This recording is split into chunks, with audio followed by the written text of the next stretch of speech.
नाही, आता प्रसार माध्यमांच्या माध्यमातून मला आत्ता कळालं माझाच कार्यक्रम संपला आहे। मला असं वाटतं की जे काही गैरसमज झाले असतील किंबहुना कशामुळं त्यांनी माननीय फडणवीस साहेबांच्याबद्दल असं वक्तव्य केलं याची पार्श्वभूमी मला माहिती नाही, पण मला असं वाटतं चर्चेने हा मार्ग निघाला पाहिजे। समाजाला जी आरक्षणाची मागणी होती ते आरक्षण माननीय मुख्यमंत्री महोदय सर्व पक्षीय लोकांनी विधानमंडळामध्ये त्या ठिकाणी तो ठराव पारितही केला आहे। तर नेमकी आता विषय काय आहे किंवा काय गैरसमज झाला असावा हे चर्चेतून विषय सुटेल असं माझं व्यक्तिगत मत आहे।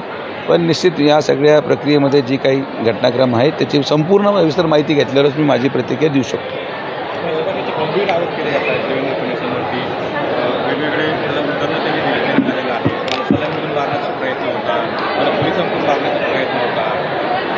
नाही, मला तेच असं वाटतं की कोणीतरी गैरसमज करून दिला असावा।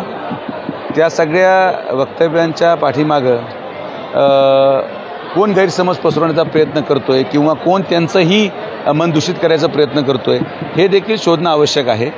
पण जसं मी मगाशी म्हटलो की यामध्ये कुठलंही तथ्य नाही। मला पूर्णपणे विश्वास आहे की हे जे काही गैरसमज पसरवण्याचा प्रयत्न केला जातो आहे त्या ठिकाणी त्यांची समजूत काढून हा विषय मार्गी लागेल अशी माझी अपेक्षा आहे।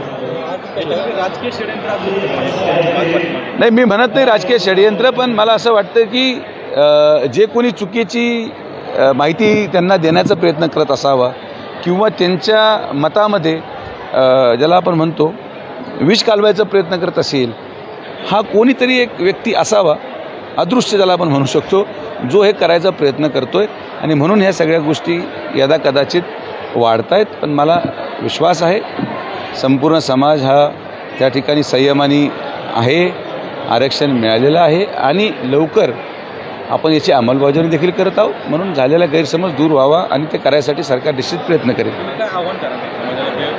मी सगळ्यांना विनंती एवढीच करेल की जर काही गैरसमज झाले असतील किंबहुना कुणाच्या सांगण्याहून काही चुकीची माहिती त्यांच्यापर्यंत पोचली असेल तर ती आपल्याला परत एकदा बसून त्यामध्ये मिळालेली माहिती चुकीची आहे का बरोबर आहे याची शहानिशा आपण करू आणि समाज आज समाधानी आहे आरक्षणाच्या बाबतीत।